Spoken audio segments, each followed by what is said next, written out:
Isang panukala ang inihain sa Kamara para bigyan ng kapangyarihan si Pangulong Ferdinand R. Marcos Jr. na pansamantalang suspendihin o bawasan ng excise tax sa langis. Sa gitna yan ng posibleng epekto sa supply at presyo ng mga produktong petrolyo, dala ng tensyon sa Middle East. Yan ang ulat ni R.R. Tubise.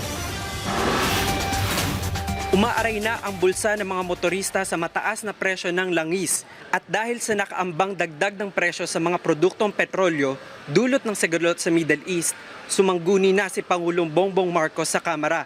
Dahil dito, naghain ng panukalang batas si House Ways and Means Committee Chair at Marikina 2nd District Representative Miro Kimbo para matulungan ang mga motorista. Sa ilalim ng House Bill 8257, binibigyan ng kapangyarihan ang Pangulo na pansamantalang suspendihin o bawasan ang excise tax sa langis sa panahon ng economic emergencies.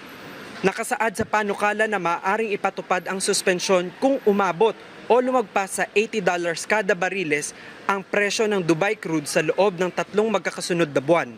Maaari rin itong ipatupad kung magdedeklara ng national emergency ang Pangulo kung mayroong malaki at malawakang pagtaas ng presyo ng langis.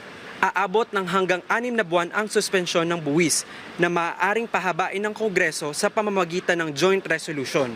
Kailangan ding maghain ng ulat ang Pangulo sa Kongreso sa loob ng 15 araw mula sa pagpapatupad ng suspensyon at kada buwan pagkatapos nito. Nakasaad dapat sa report ang batayan ng suspensyon, posibleng epekto nito sa presyo ng langis, inflation at ekonomiya. Ayon naman kay House Speaker Bogie D. III, bukas ang Kamara na makipag-ugnayan sa Senado upang pag-aralan o amyendahan ng batas upang mabigyan ng Pangulo ng sapat na kapangyarihan na maibaba ang excise tax sa presyo ng langis.